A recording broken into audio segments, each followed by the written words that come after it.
Certains ont parfois tellement peur de se tromper, de ne pas faire la volonté de Dieu, qu'ils deviennent craintifs, frileux. Ils n'osent prendre aucune initiative, vivent dans l'attente permanente que la volonté de Dieu leur soit manifestée de façon éclatante et s'installent dans une forme de peur, de fausse soumission. Cependant, c'est leur volonté qui va mettre en œuvre la volonté de Dieu.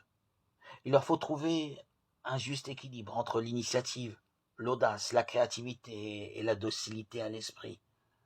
Cela s'apprend, s'expérimente. D'autres ne peuvent supporter l'angoisse d'une certaine incertitude et voudraient l'assurance absolue qu'il soit établi dans la volonté de Dieu. Au moment de prendre de grandes décisions,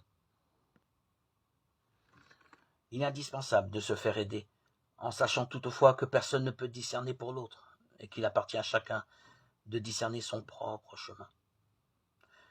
Il y a toujours le risque de se tromper, et il est essentiel d'essayer de prendre sa décision en vivant les conditions d'un vrai discernement dans l'esprit, notamment en se faisant aider par quelqu'un de sûr.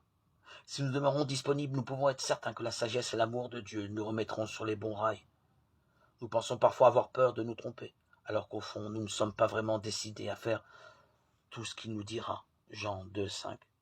Et notre mal-être vient souvent de notre résistance aux indications de l'esprit. Il suffit souvent de cesser cette résistance et d'entrer dans une totale docilité du cœur pour être pacifié.